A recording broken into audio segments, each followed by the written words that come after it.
sometimes we're swapping between RV and interstitial impressions. So even though you as a player requested to watch an ad for an RV, we might be showing you an interstitial ad, which might feel to you like a faster RV experience in a way, the 30 seconds timer that you mentioned before, because the first impression of interstitial sometimes generates better performance. So we have some sophisticated models behind the scenes that are trying to optimize towards the higher payer, either if it will be an interstitial ad or an RV ad, but for the placement that is RV in the game. And that helps us squeeze the best ECPMs out of every impression, let's say. It's 4 a.m. and we're rolling the dice. Mate drops, knowledge made of golden eyes.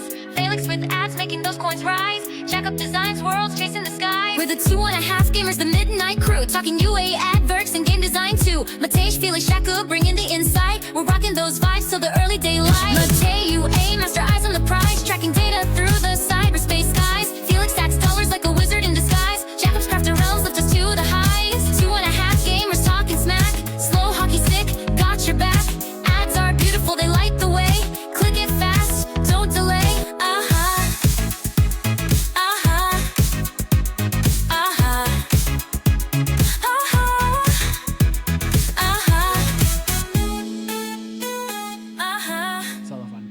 Hello, everybody. Welcome. We have a very special episode because This Felix is special.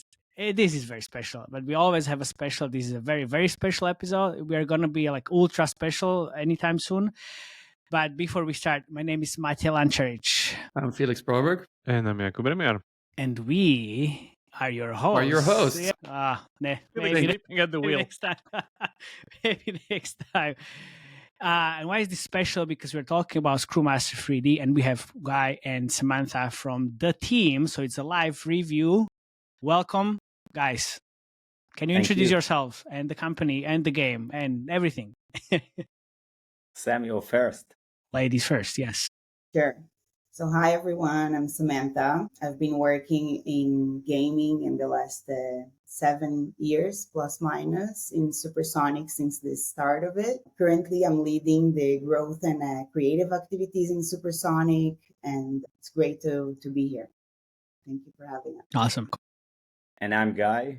I'm leading the new games unit in Supersonic. We are working with various studios all over the world, from ideation all the way to global launch.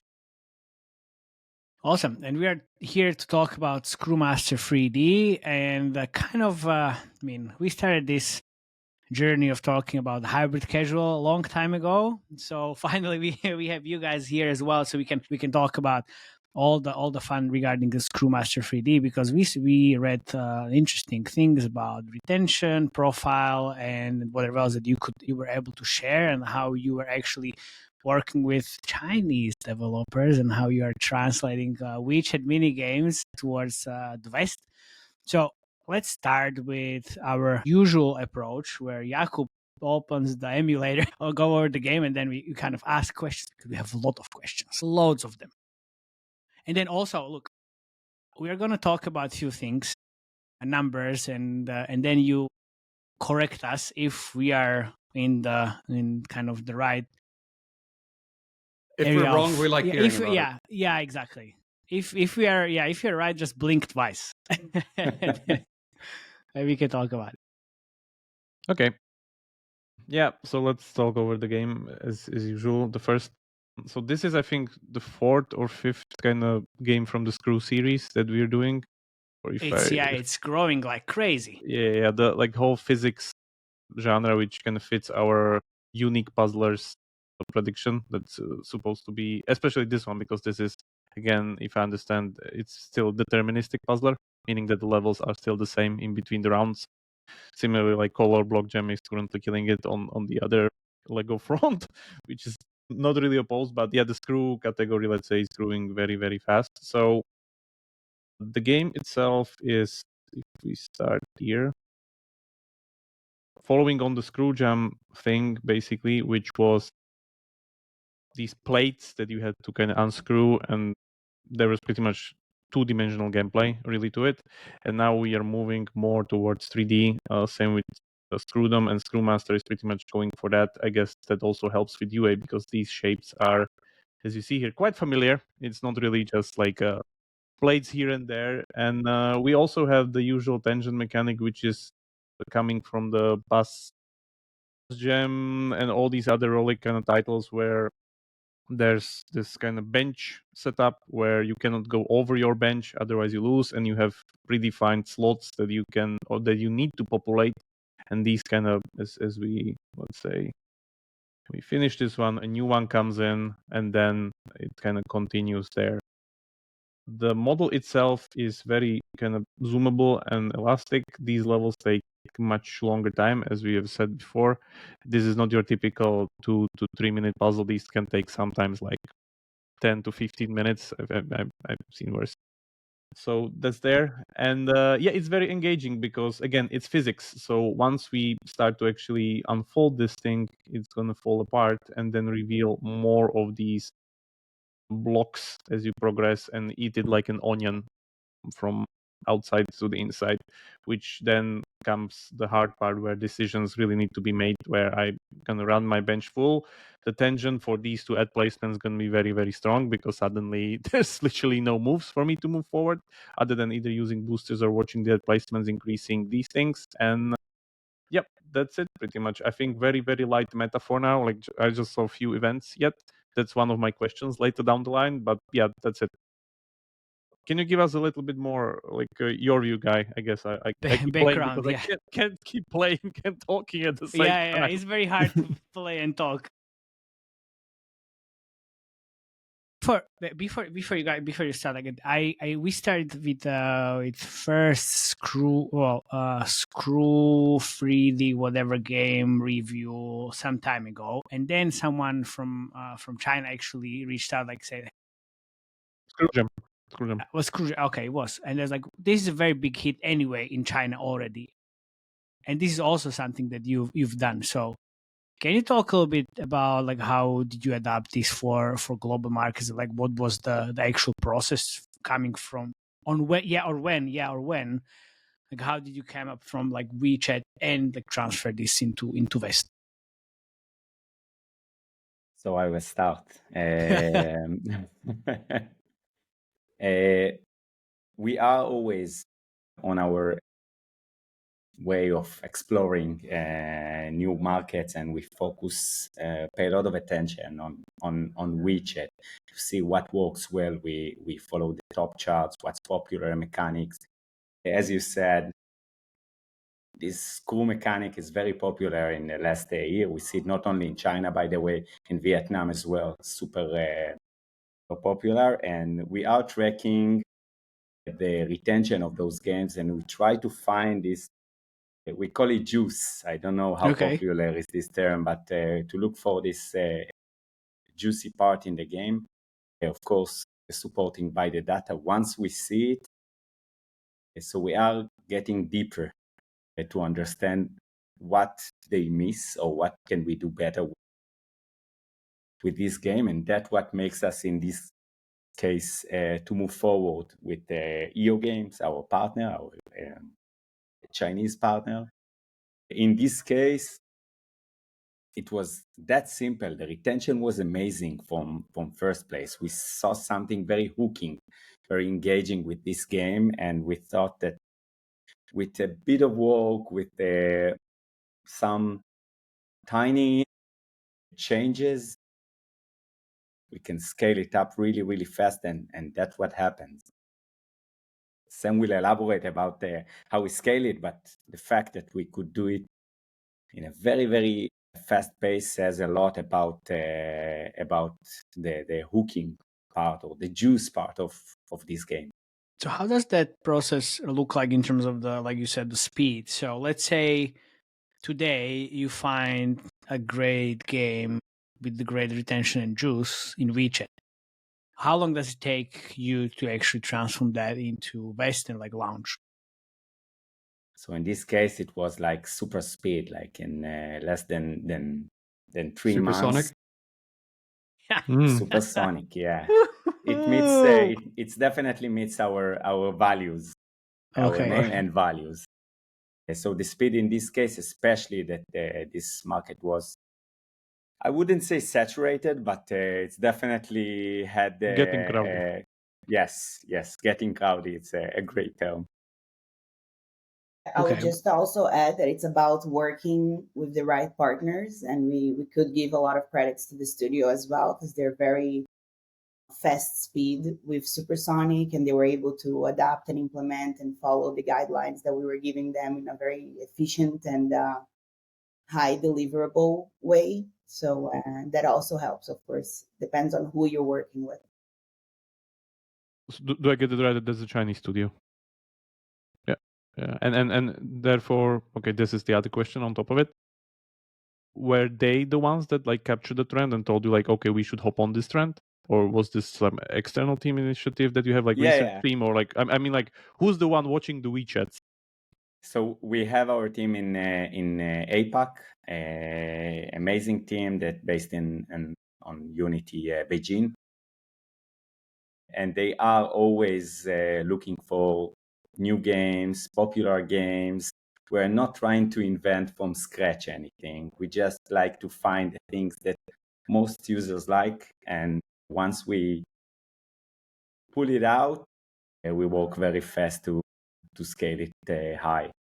Would you say it would be possible even if you wouldn't have a team in APAC, like a Chinese team? Like you would be able to do it from West?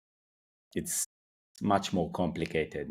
We traveled to China several times, to Vietnam. The local team is super important. I would say that the cultural differences and the mindset can be a bit different. So you need to have your team that can speak the same language. Yeah. It was so important when we went to China, Joe, last year. And then we were talking to the local devs, and my brain was melting after a few hours there. It's just like, it was insane. And you can't get this experience from outside. You just need to be there on the ground. Indeed. Fully agree. Okay. So, Jakub, anything regarding the game design? Yeah, I wanted to ask right here. I'm just super curious. Like, can you talk a bit about the session lengths and how many sessions per day you have? It's like pretty good for this job. Yeah. I thought it's a start. I'm asking what the session lengths are, but Yeah, maybe kind of an out, so you don't actually have to say a real number, but yeah. So it depends, but we do see plus minus like 3 a day with a good portion of gameplay. It really depends on the stage of the users, if it's in early stage of the game or later stage. But we do see that the sessions are very deep. It means that they watch a lot of rewarded video. They are fully engaged with each session. So we are trying to follow their engagement rather than specific numbers. Okay. Yeah, could we just go and open up the San Tower Day Live? We are in the what are we talking about? Yeah, because then we can, again, like we can blink twice, because we do these reviews and we only have the external data points, and we have some like a feeling of if this is right or wrong. Sadness multiplier. Yeah, we call it sadness multiplier. So share your feelings with us. Yeah, and it's like if you go to the actual sessions and then the active users, and then we can check if this is true or not, or at least like what do we think.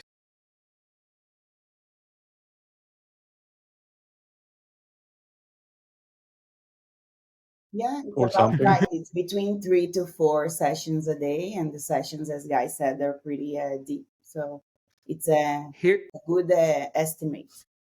Here comes the first question I have from the admon side. So there's a lot of companies from Vietnam and also maybe Line Studios, I guess, that monetize quite heavily with an interstitial on app open or making it rewarded.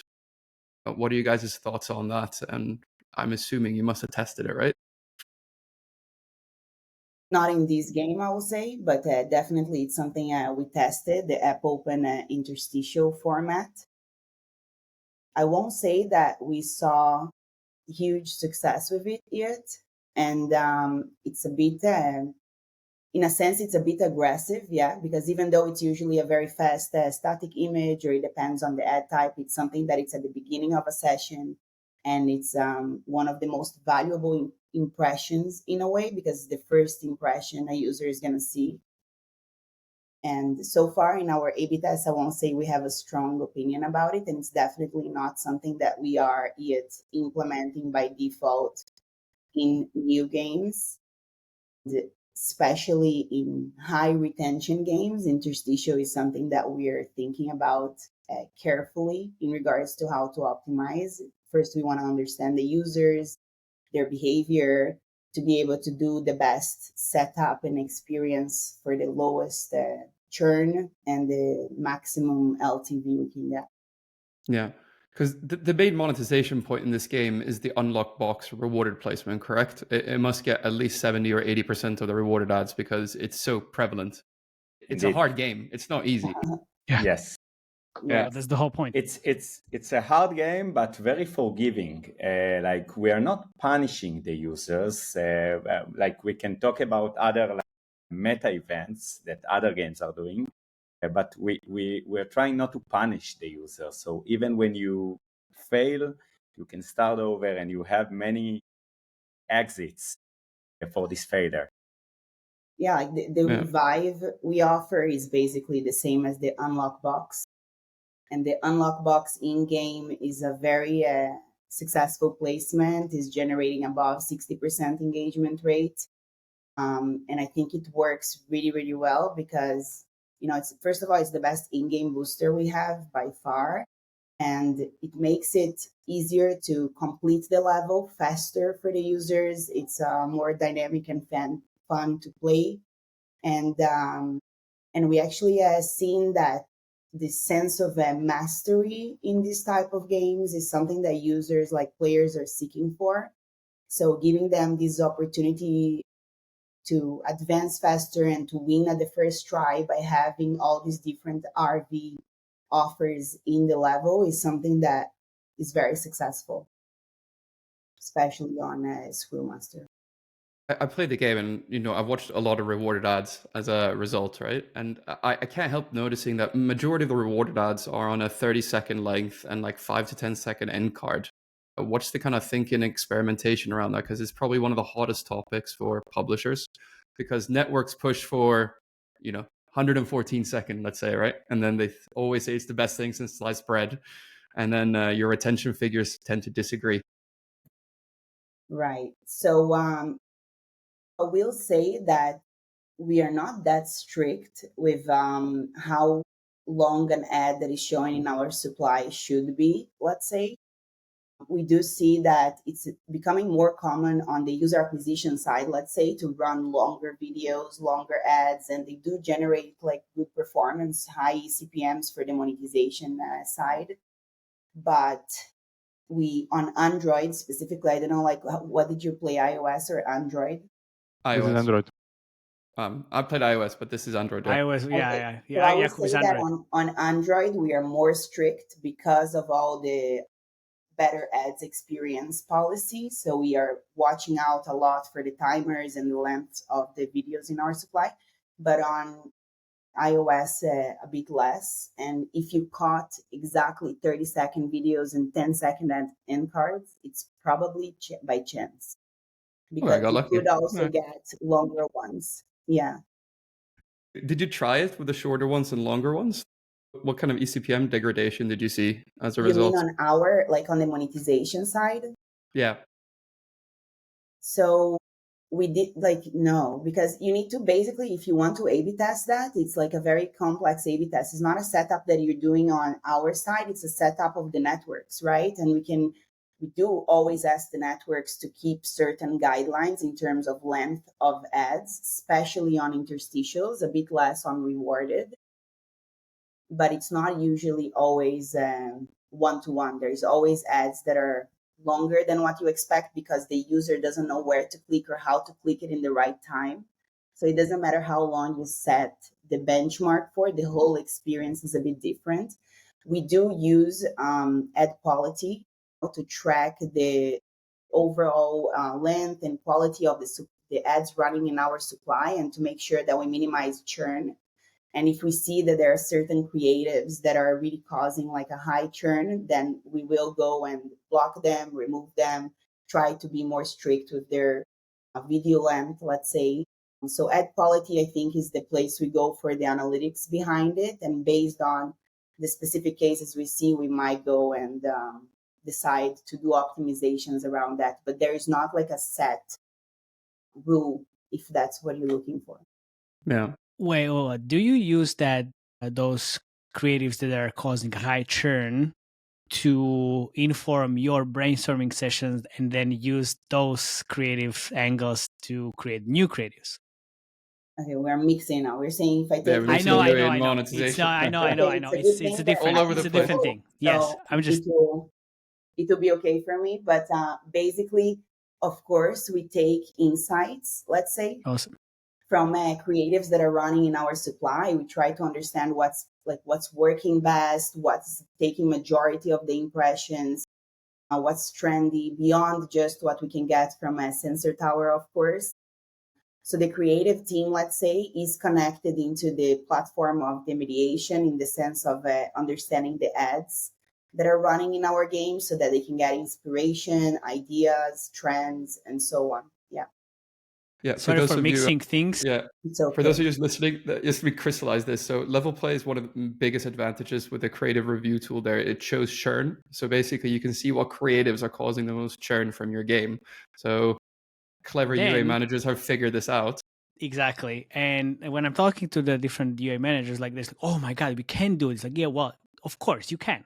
You just need to run. Yeah, you just need to use Level Play and add quality. That's it. Jakob, Yes. do you want to go through the simple. numbers maybe? And then I want to ask the rest of my admon questions after that. Let me finish the product first, because I think that's the right. part that I We got hopped margin. around a lot, huh? Yeah. I mean, that's why it's called discussion. I mean, Yeah. it's like, come on. So why I'm still stuck in there in the main menu, that's my question here. Like, what would be next, or what's the current plan? Because I know there were the theme park mechanic that we were talking before, and then suddenly after I updated the game recently, there are no more. So do I get it right that I have the latest build here, and this is how it's supposed to look like? Yes, so we are testing. The theme park is definitely a good part of the game, an important part of the game, but we need to remember we are live like more or less 6 months, and we always exploring new ways to improve our product. So we take it in and out and try new stuff and A/B test, and probably you are part of an A/B test right now. So yes, the theme park is there, and we even supposed to take it one step higher and to combine some limited time events on this theme park. Like not only a theme park, it has for example, a Christmas wrap, or whatever, St. Patrick's wrap. So we are working on it, and yes, you are part of an A/B test right now. Okay, because I know I saw it, and for those like watching this is basically how it looked like. There was this kind of symbol during the gameplay that would have this Indeed. percentage as you fulfill it, and that at the end of the level, again, this is something different, I guess, another variation. Rather than theme parks, this is coming from something like we did the Dreamy Rooms was the game, like that's a similar run. So again, another inspiration, I guess, for some meta progression. But do I get it right that basically what you're doing, you're testing different kind of visual based meta progressions and trying to find out which one sticks the better in the current state? Still didn't figure out the one. Yep. Indeed. Actually, we want to make sure the players always feel a sense of progression, especially since some level can be longer, as you mentioned earlier. That's why after every level we have a new decoration. It's added to the park. We try to have some kind of a smooth animation that shows the progress. The key is to always give to the player a feedback to their gameplay, some kind of accomplishment, and that's why we have this on the right side and top right side, we have this progression that once you fill it, you can see how it was placed in the theme part or as part of the meta. Okay. And okay, that sounds right. So my guess is that like at some point somewhere down later down the line, you figure this one out, and that will be the main visual progression. Similarly, like some other games on hybrid casual genre, going really back to something like I don't Hexasword or Block Jam Block Gem 3D. 3D. Like they all did Yeah. this like unlocking picture and stuff like that. I know it spread like wildfire like 2 years ago. My other question is, what about the event meta? Do you plan to kind of hop on the usual bread and butter tactic that everybody is doing now, which is kind of similar to Royal Match, where you have these very speedy trigger events popping up from left to right, kind of driving the user towards the main progression, like play level base saga at goal cost, basically. Then we give you more motivation, track your progress in between with like leaderboards, speed time events, so on and so forth. So not for now. I have For now, to be honest. Yeah. Since we have more like ad-oriented model and I think a solid difficulty curve. If you feel it's harder, we can debate about it. So we are, let's say, we are not ignoring it, but we wait with this approach, and maybe for later stage, or we wait for this game to be a bit more mature.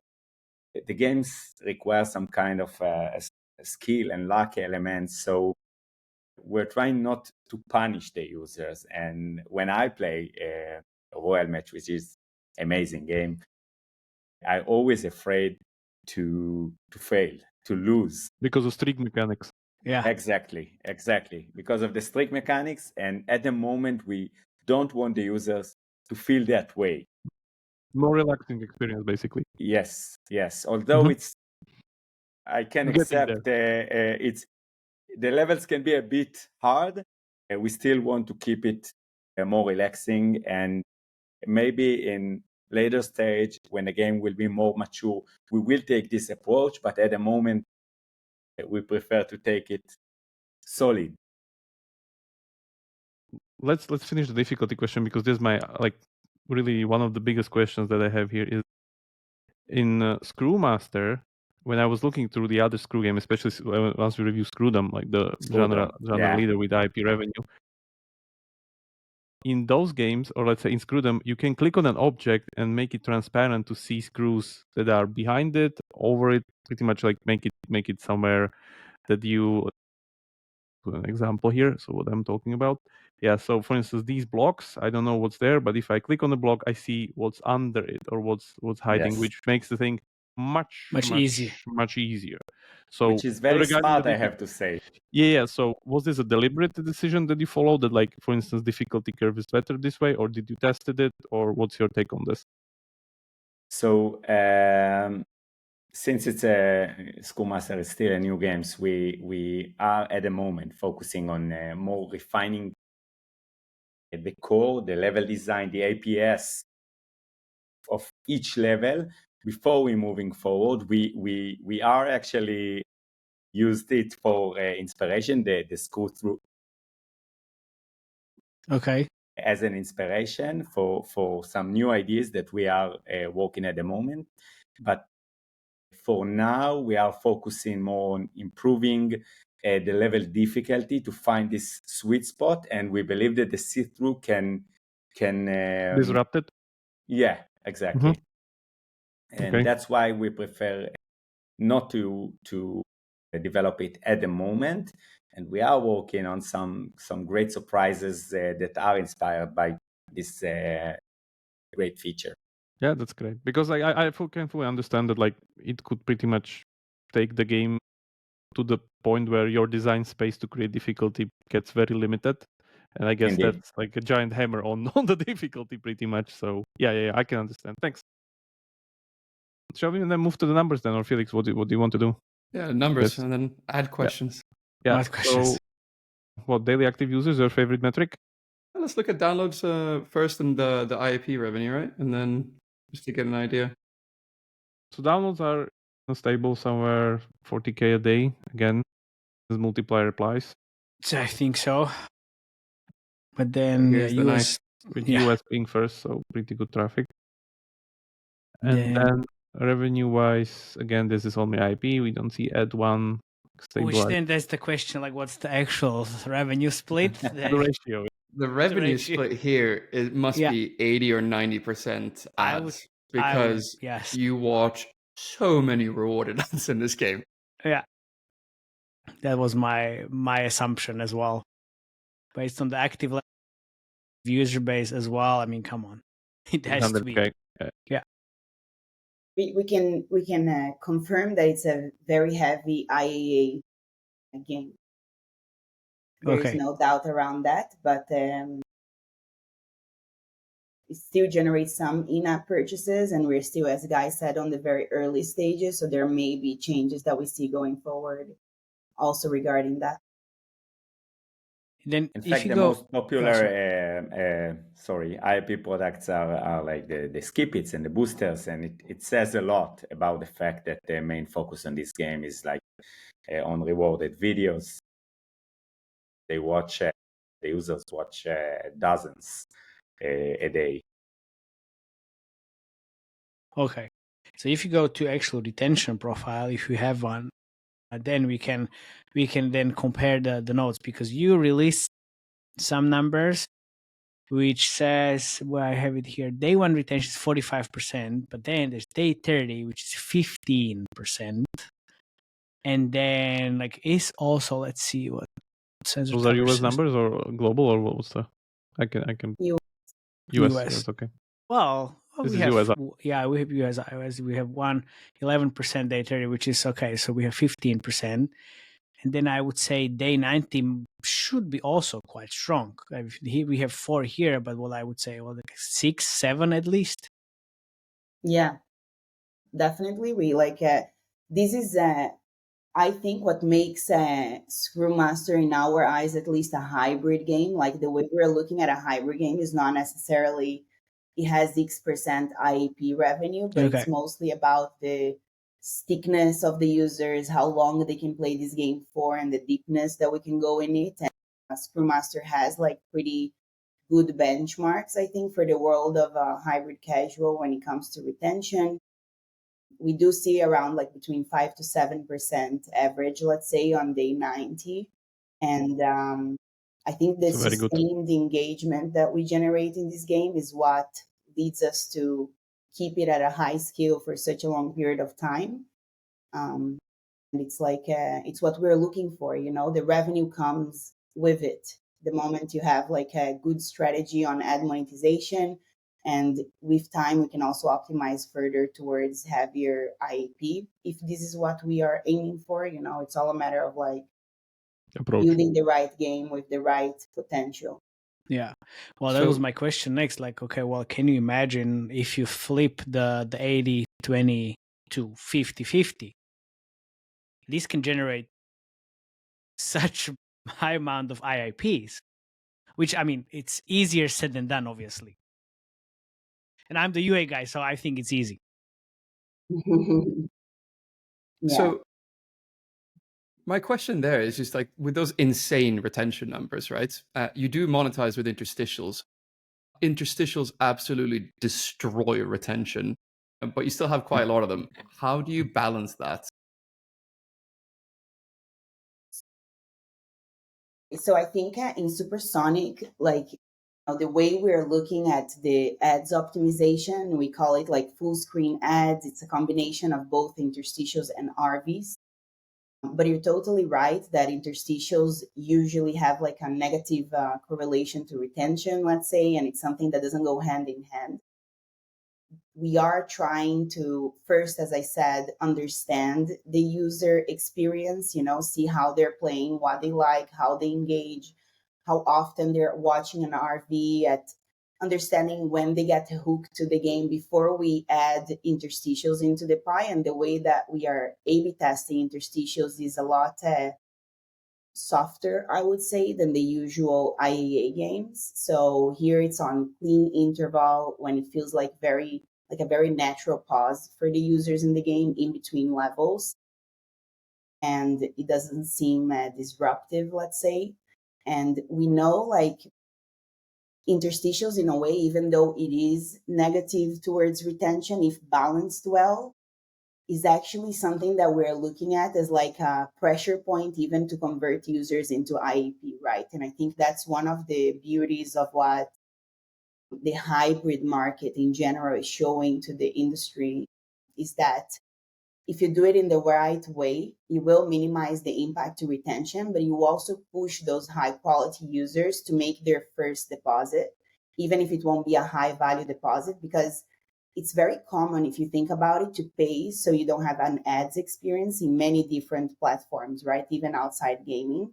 And interstitials is that sort of like mindset for the gaming world where you have the option to play in a more premium environment if you make a payment to remove ads and or buy skip its or other formats that you have that are like lower costs. And it gives you as a studio, let's say, a very early signal into who are my high quality potential paying users from a very beginning stage, because those will convert, they convert fast.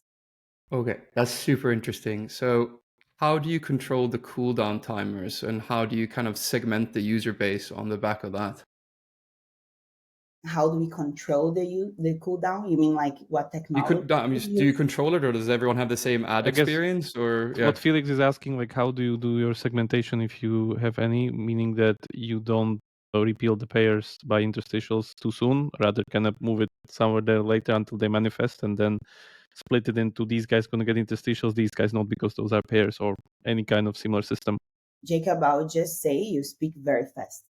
Yeah. Oh yeah. So it's I know. Welcome to the so welcome to Two and a Half Gamers. how we're like in Israel. It's just take that into account. So much knowledge, no time for slow speaking. But Welcome to Two and a Half Gamers. I'm This gonna is try to every get time. words and get an answer for you. How do we do it? So, like first of all, as I said, we don't do it from the get-go. We first of all run clean of interstitials on the beginning because of the sensitivity of it. We understand the KPIs and the players' journey throughout the game, let's say. Once we feel like we understand our players, that's when we'll start thinking and brainstorming about different setups for interstitials, different triggers, intervals. We're usually A/B testing. We don't have something that we go live with without having, first of all, an A/B test. And the A/B test takes into account, like we have pretty sophisticated like A/B testing systems in Supersonic, even from back in the hyper casual times. And we are looking at all of those KPIs. So we're taking into account depositors rate, we're taking into account total, RPPU, we're taking into account total LTV, trying to understand the best group and to do it for a long enough period of time that is what we validate as a good statistical significance for us to go live with. So again, it's like it's a matter of optimization, I think, and the main points that we optimize is usually pacing, placements, triggers, these sort of things, and try to set something that is a bit more standard. Usually users that will have a high engagement with RV have like a longer grace period for interstitials because the timer or the way we're looking at it is kind of connected, as I said, as a full screen experience. So in games like Screwmaster, where you have such a high engagement rate from rewarded ads, you're usually naturally not seeing a lot of interstitials, even if we have these sort of interstitial setup, because the intervals, they take into account any sort of a full screen ad. So it makes the RV engaged players have a more premium experience and still lets us monetize for those that don't. And Okay. as I Very said, interesting. players, usually this is happening pretty quickly. Yeah, like the FTDs, the first time deposit happens like at a very early stage in the game. So we are already able to understand who are the payers. And what I said about pressure points of interstitials is for those that didn't do that on the usual early stage, we still push them to do it at later stages by having these commercial breaks. Very cool.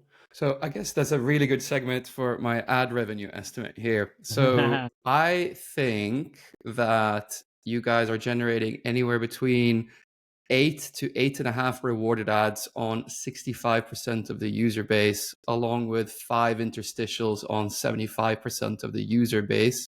And according to my estimates, 65%, you're saying? yeah, on rewarded and 75 on interstitial. So 8 rewarded ads and 5 interstitial ads, meaning that you're generating anywhere between 40 to 50K a day right now from ads. I Yeah, can tell that's that's not too right. low. That's too low.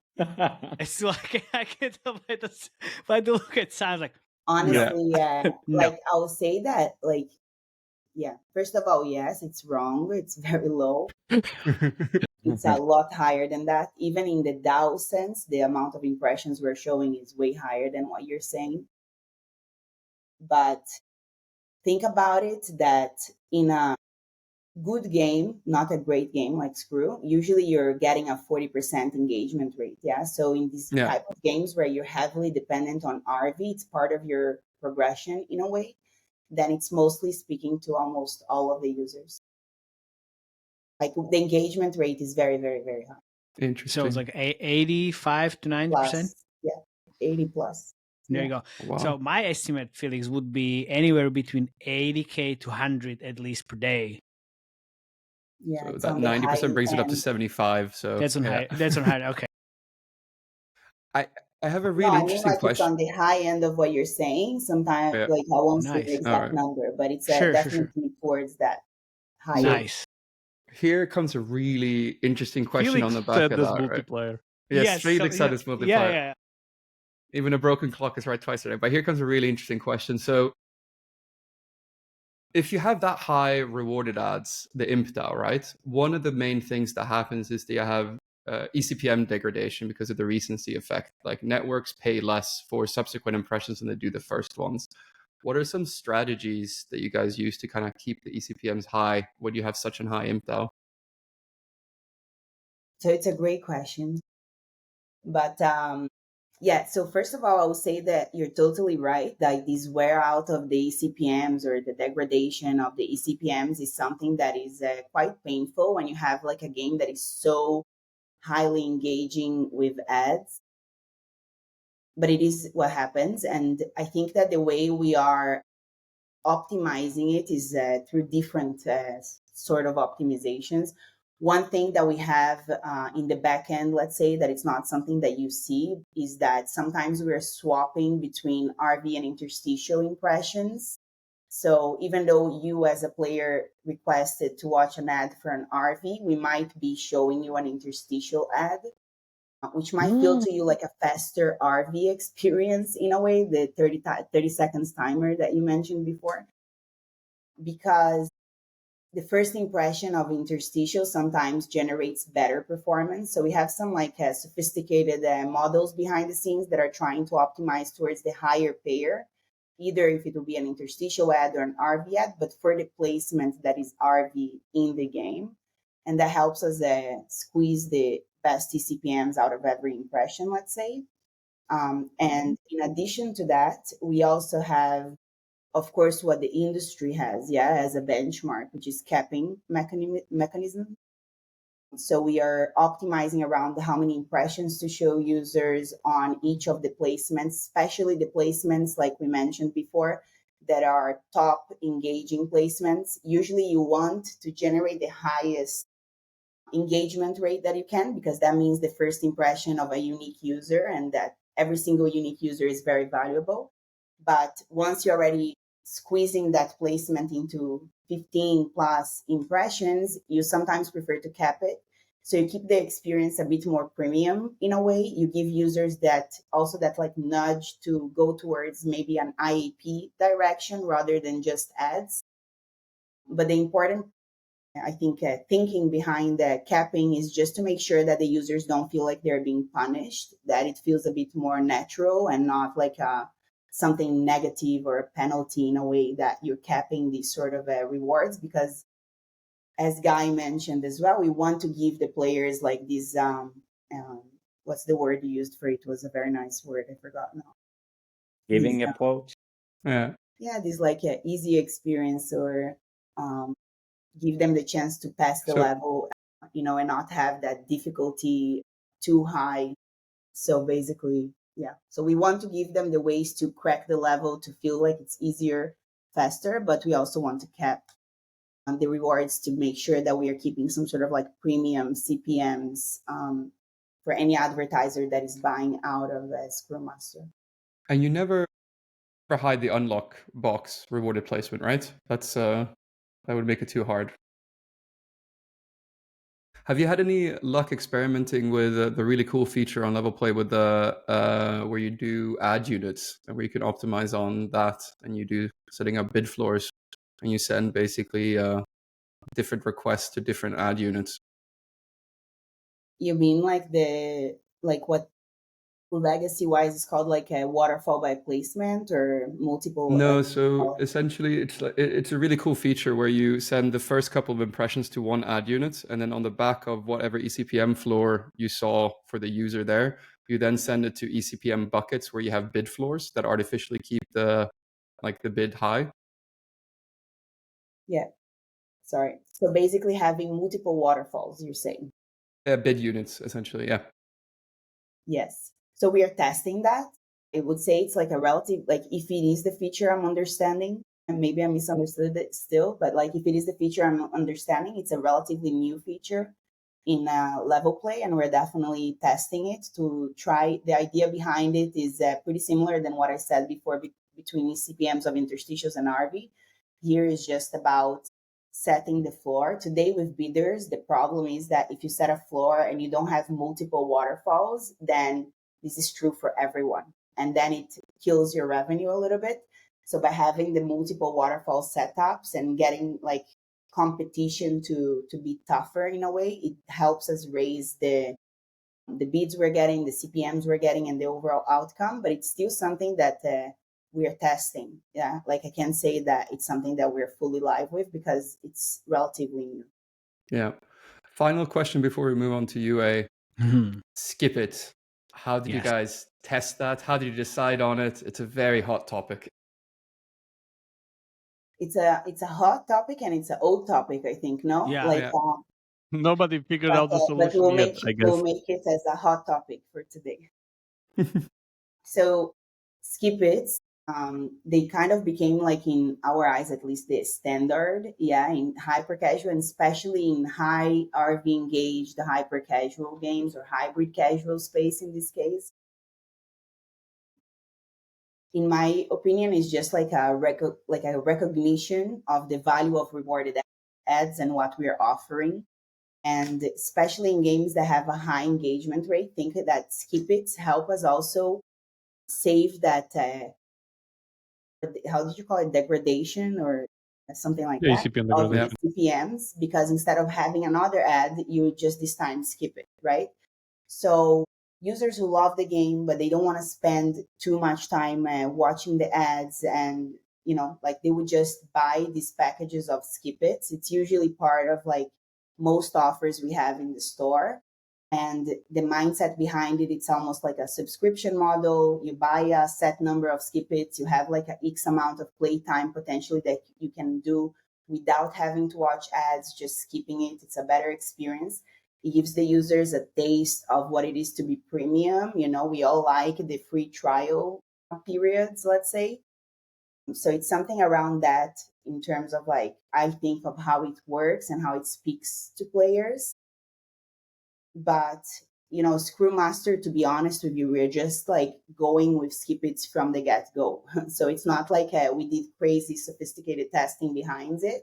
Because for this type of offer, we do see it's a pretty standard thing for us today, and it works. And now that I would say the economy becomes a bit more complex once you add skip its. So we are trying to fully analyze it and understand how we can make it better in the sense of like more like well fit and integrated to the overall economy of the game, and how to evolve potentially from it, maybe gems and not skip its, maybe a different currency that goes more like that speaks broader to the game. But it's still something that we are working on, let's say.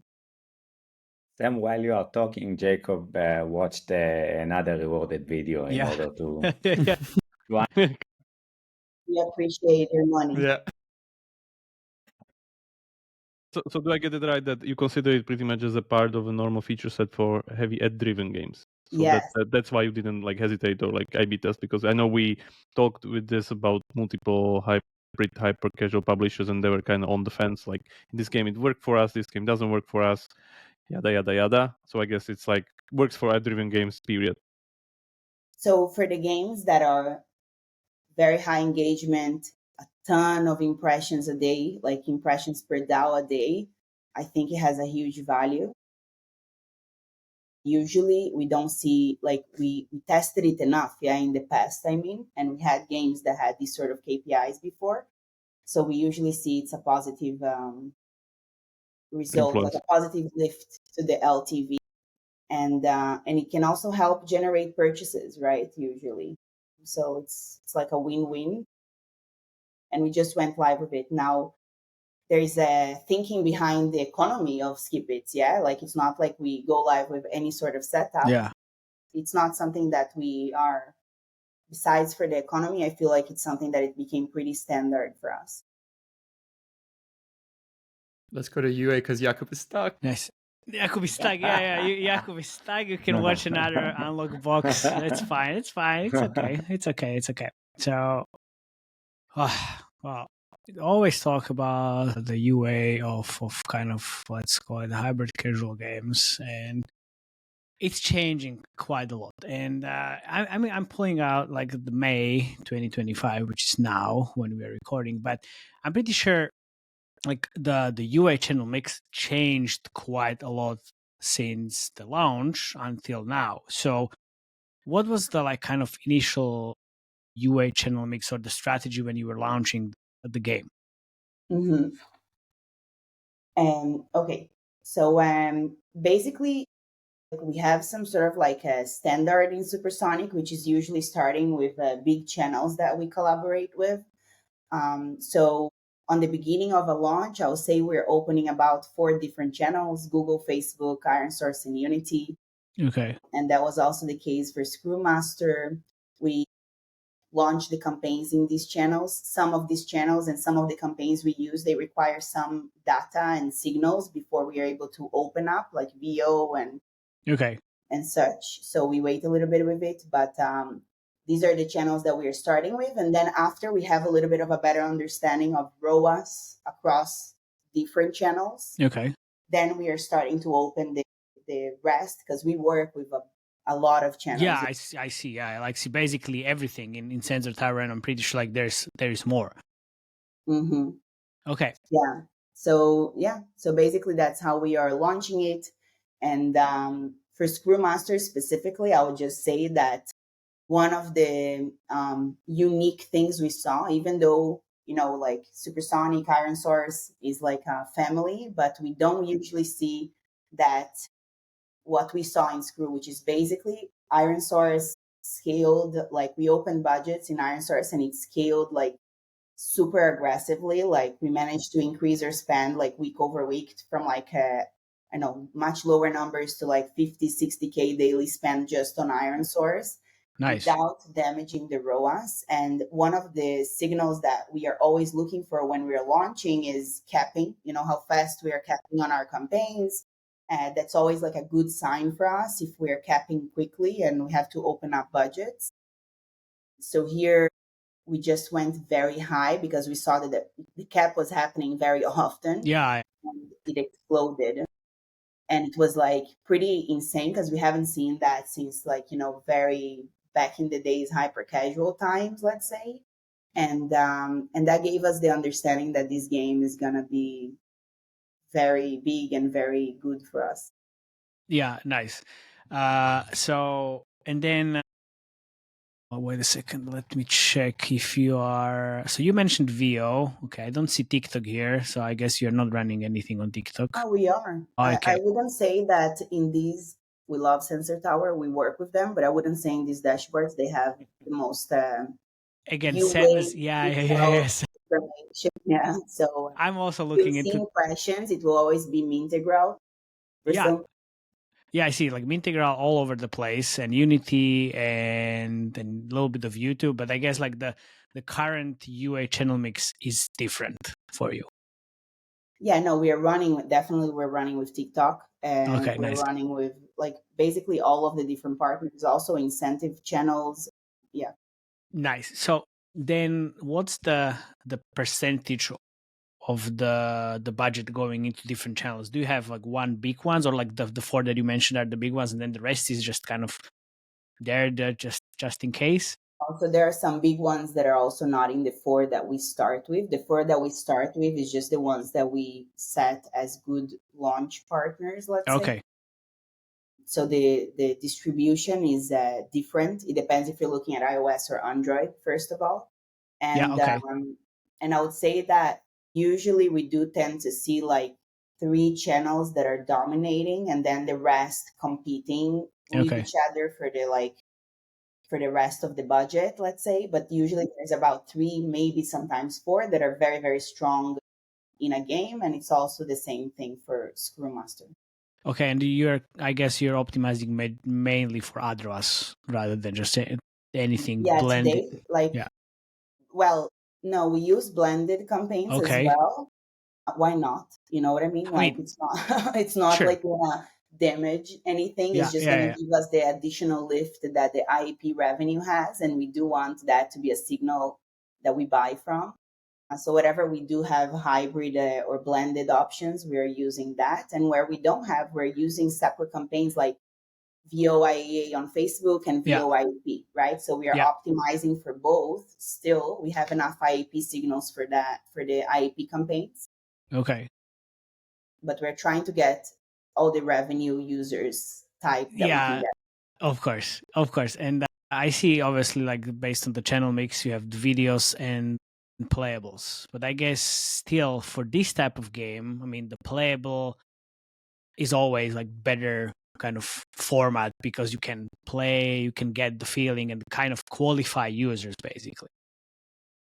Yeah. So to be honest, like you're right. Like I don't have much to say. It's true. The We use playable is the Allocation. better It's ad an audition. format. It's what we're seeing basically with playables is that it generates like higher engagement in terms of the users that we buy. Like they stay for longer, they have better retention.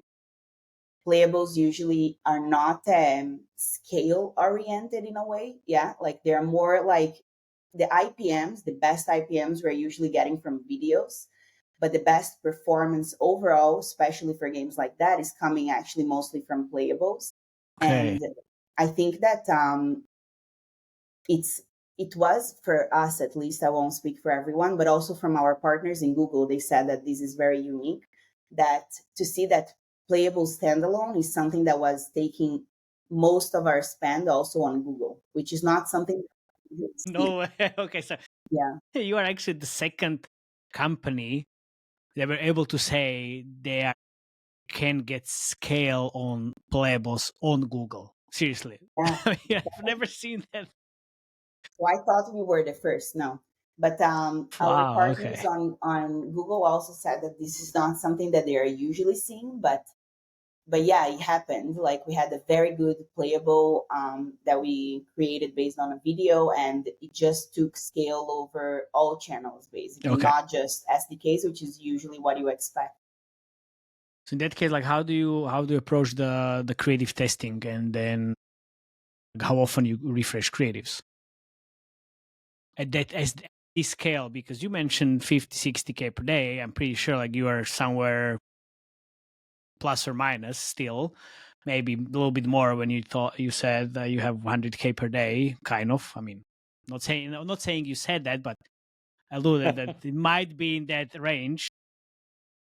Kind of assuming it's either you spend anywhere between 80K or even maybe if you kind of optimize for, let's say, 90-day payback period or more, you spend even more than 100K. But I mean, that's a different part of the question. Let's get back to the Right. the original question. So we spend a lot and enough, Yeah. let's say, for this game Yeah, to okay. succeed and to reach the best ROI we can. But the way we are like, first of all, we have like a very big team in Supersonic, like a very big creative department, to Okay. be honest. And the way we are working around hybrid games is a little bit different than the way we used to produce for hyper casual. Like where in hyper casual, it's all about, quantity and scale. And in hybrid, it's a bit more about post install metrics, performance. And, if you have a scale from a video that is very good, but the quality is really low, then you won't keep going with that, right? So you need to iterate. So on the very early stages of testing a new game, we're trying everything basically: levels, color, gameplay moments, trying to stay true to what's actually the game experience that players will get in those early stages, understanding the motivations that users are looking for, which I said in Screwmaster, it's like a sense of a mastery, relaxation, progress. This is what's working for us. Afterwards, once we understand what we want, what elements from that we want in our creatives, that's when we are iterating. Like we, of course, do a lot of market research. We're looking at quality, sensor tower, trying to understand the trends within the screwing genre, let's say. Yeah. Understanding what works, what's picking up, and trying to add those sort of like hooks into our creatives to sustain like a good CPI, keep scale going.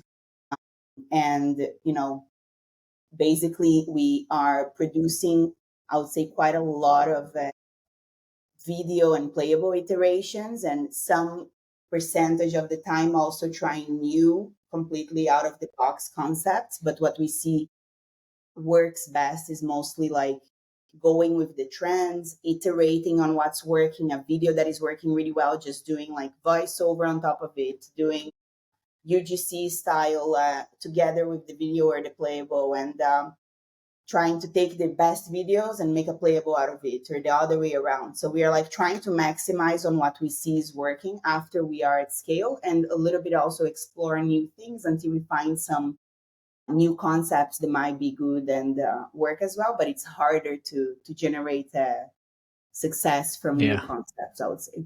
So how many new creatives do you produce a week? A lot. Okay. Yeah. I mean, I would assume. Numbers, so I don't want to say a number, to be honest. Don't worry. I would expect at least 20 to 30, which is like the bare minimum. And what you just, I mean, I'm playing, while you were talking, I'm playing like, I think 6th playable, which is completely different concept. So that's quite a lot, which is amazing. Like different levels, you mean, right?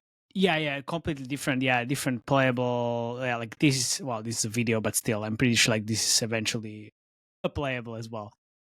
Because this is again like a new playable, which is quite unique concept. Unplayable is also one of the things that we are always, of course, looking into. It's like the longer experience, right? Like the number of taps, how long will like players need to engage with this playable until they're sent to the store. And as I mentioned before, like the IPMs usually that we are seeing, at least, I don't know that this is true for all of the industry, but at the moment on Screw specifically, we see that playables generate lower IPM, although better quality, and they dominate scale, right? Like they are still taking most of the spend.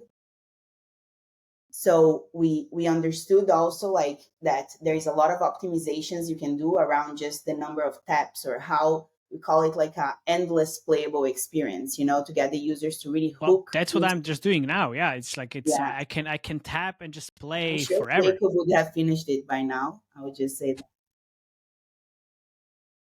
Probably yes. But yeah, so trying to do this very long experience where you don't even remember you're playing an ad anymore, and you really want to just keep going, and that's usually also generating very good quality users that do come to the game already understanding what they're getting. Yeah, because I think we had this discussion with some of our friends that they said, look, like longer playables basically work way better for them because, again, like you said, you qualify users and you can play until forever. But then there's the other opinions like, oh, well, but then players just will play the playable and then they will just churn and then they don't care about it anymore. But do you see better performance for longer versus shorter playables? So it depends. Like I would say in terms of posting stall metrics, we see good performance with long playables. Yeah, good like retention, good long-term KPIs, but it's not the only thing you're looking for also, right? So the shorter playables experience, they're more, I guess, catchy in a way and have higher chances of converting. And then it's a balance between both, you know, like as long as you're keeping it true to the gameplay and you don't completely crash your ROAS, should be both of them should be like a best practice, you know, testing it. And each channel also, UA channel, I mean, may bring different performance. We do see, by the way, connecting it to the monetization, let's say that the longer ads, they don't run it necessarily on the same supply as the shorter ads. So it might be that also by having this variety of longer playables, longer videos versus very short videos, very short playables, reaches different type of apps, right? Like supply sources. And then we are kind of like growing the incrementality of what we can get because they're not cannibalizing each other or competing with each other, even within the same UA channel. So yeah.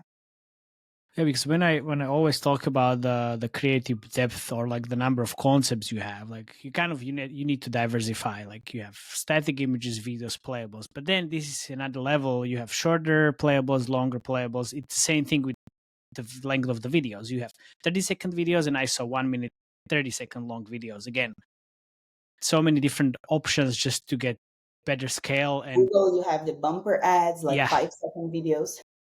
So it yeah, goes all the way. yeah, okay, nice. So you said that you have all like the big team on the creative side, which is amazing. A lot of the different people don't have that. So then, but you have so many different concepts. Like, how do you then test them, like on different channels? Maybe let's say, how do you test them on the biggest channel you have? Yeah. So we have like a pretty set testing process, I would say, that initially is happening on Facebook. Yeah, like Okay. this is our main test platform, I would say, for creatives because we just upload a batch of like a few, and we can compare the best performing ones quite fast with low budgets. But in general, for hybrid games, I would say Facebook can't always be the best representation. It depends on the scale that it is on the game. So we are also testing if we truly believe in a concept and it's a high production, let's say, concept in our side, we might test it directly also on the main campaigns. Okay. Lower quantity, I would say, and just to understand if this is something that can work or can't. The only trick side of it is that some channels may take a while to give a chance to new creatives. So it takes time, but if we did a high effort in the production of it, we will still give it the chance, you know?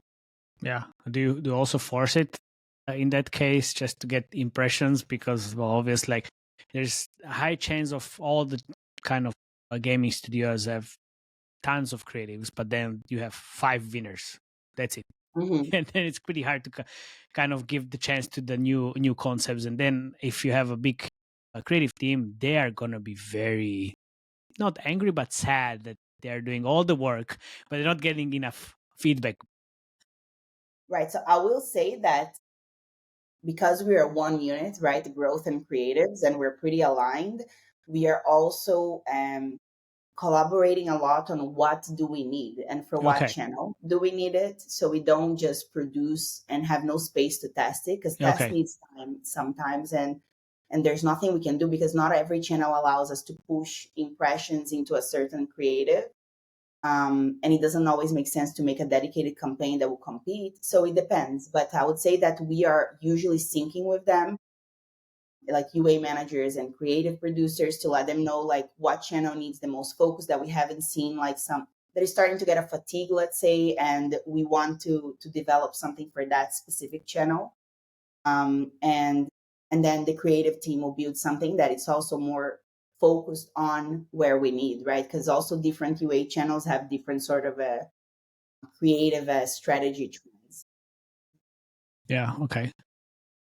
Well, I'm playing all the videos on the back, and it's so many of them, and this is The Facebook. dog one So was amazing.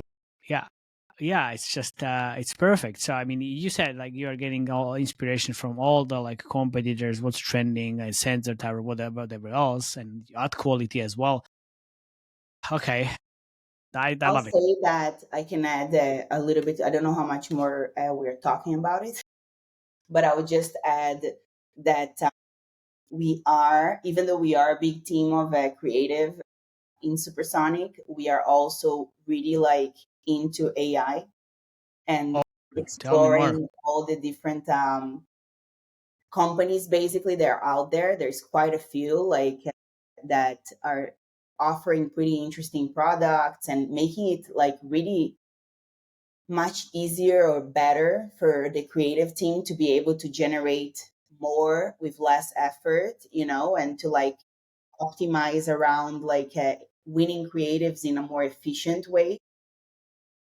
So yeah, so we are also like very much into that and trying to do as much as we can with the help of AI, because we think that for the creatives world at least, it's something that it's really there already today, like that can be very much maximized. Yeah, I Oh, saw. we're also very into AI Yeah, here. we are also into AI. I saw you're working with Pool Day for sure, because I saw like the face, the whole avatars. Well, I work with them as well. And the question is like, do you see if you slap a UGC on top of the gameplay videos you have, you see better metrics, or it's just like, I mean, it depends, because what I've seen is just you slap a face or a UGC on top of this kind of like, let's call it hyper casual visual style, it drives higher CPIs. Mm-hmm. Like, okay, so I would say that Pool Day specifically, it's something that we started testing maybe like I would say like maybe 2-3 months ago. Like Yeah. it's not Okay. a very a long time in Mm-hmm. Supersonic, but it's definitely like UGC is something that we were doing before with Okay. like real production, like Okay. actors that were like doing these sort of like videos for us, and you know we had like collaborations around that, but it took a lot of effort. And the beauty, let's say, with Pool Day is that it's just like, you know, like very, very easy and you can make a lot of them. And it looks real in a way. Like you don't always see that there is like some delays between the person speaking and the voiceover, but it's like working for Supersonic at the early stages. I won't say that there's something huge that we saw from it, but we do manage to generate scale with a normal performance. It's just we haven't yet seen like something that it's very sustainable yet with the creatives we had. There's like a peak and then it will go down relatively fast. But I will say that in the games that we are testing, which some of them are also hyper casual, we haven't seen necessarily Okay. only high CPIs. So we did see some wins and scalable productions of a Pool Day that worked for us, Nice. and also in Screwmaster. Yeah, just not Okay. sustainable yet. Yeah. I mean, we The use dog died. yeah.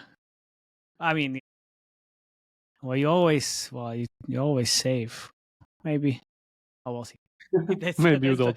then maybe you don't. That's the motivation. Like save the puppy. No, I mean this is amazing. I think the only, I mean, not the question is just comment which I had and was kind of part of that long question regarding the creative testing was like the level of spend. So I would say you're kind of optimizing for that like day 90, maybe even longer, because your retention is really strong. So I would say, well, like day 90, day 120, maybe 180 at some point, which then unlocks quite enormous spend. So I mean that's just my comment and just way of thinking, which then is an interesting exercise for you, just how to add new channels into the UA channel mix on a monthly basis, which can be quite hard. So how do you decide like what kind of channels do you add, Yeah. or So just it's all so of I them? was so no. So of course not. Like I wish it could be all of them. Like just to see what works best, right? But like there is cannibalization between channels, right? There's something that it's not like easy to control, and we see it a lot between incentive channels, let's say in some channels on Android. But in the end of the day, what we're looking for when we are adding a new channel into a game is performance, right? So if it's generating a really good performance and it's scale, like allowing us to scale, like, because if it's a good performance, we'll keep opening budgets until we see, that it starts hurting performance. So we would just keep on optimizing based on that and give the best channels according to the different games the chance to succeed. We don't have we're not collaborating with every single channel out there in the industry, but Not we yet. are exploring a lot of new channels this year specifically, and testing incrementality in our side to understand better how each one works and the influx of new users that they're actually bringing instead of just cannibalization.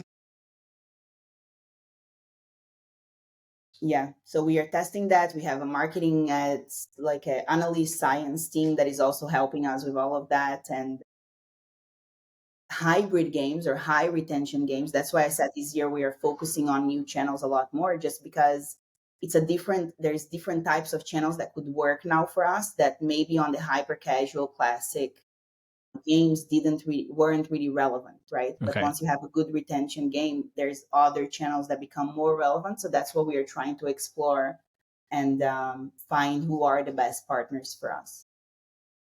Okay, well, I think I ran out of questions. I mean, this is Great awesome. episode. This is is awesome. Really good. Thank you so much for sharing all these really valuable insight. This was one of the better ones. This is really valuable. Thank you so much.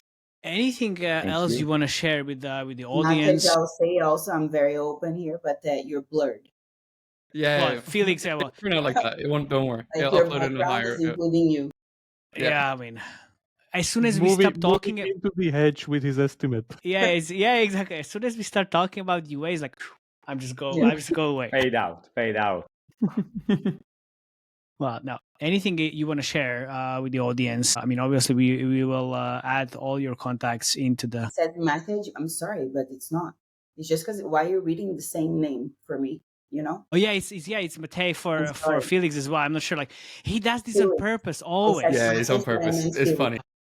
I want to say two small things. One, I want to encourage everyone to play the game and share their feedback. We are doing games for users, so we are looking forward to get as many comments and ways to improve the game, because this is what we're doing. This is what we like to do. And second, I'm going back to the beginning of the conversation about WeChat. Every time, here's the park. Yeah, just in the meantime, I wanted to tell you I'll unlock it, so we just moved there with the capybara here in the back. Yeah, so every time that I'm traveling to China and Vietnam and exploring a platform like WeChat, it makes me be more humble. And I think that we all understand that there are many ways to make games and not only one. And this is one more thing that I wanted to share about our philosophy. Like there are many ways. We just need to be humble and look for new ways to do this. That's very good. Sam, anything on your end except the winking on the budget estimates? It's been yeah.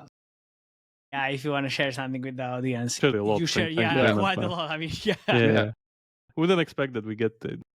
Yeah, it's pretty good. Thank you. It was, as guys said, we love what we're doing. It's like really fun working in the industry. There's always like new things, new challenges. AI is coming out, so things are always like you gotta keep yourself updated. I think this channel that you guys have, it's like a great place to like learn, grow knowledge, connect between people in the industry. Like we know here, like a lot of people are like listening to you guys, and we are all watching your deconstruction of games, and it's really valuable. So thank you for that. And and we're happy to join. It's like it's a pleasure. We feel like stars now that we've been here. Definitely stars. You're definitely stars. That's for sure. Well, dropping knowledge, it's always the headline of this podcast, which is amazing. So thank you very much for coming. And also listeners, thank you very much also for listening. This was a longer one, but full of insights. Oh. Thank you. Join the Slack channel if you have anything to ask, being Guy and Sam, and see you next time. Thank you very much. Bye bye. Cheers. Ciao. Thank you. Bye.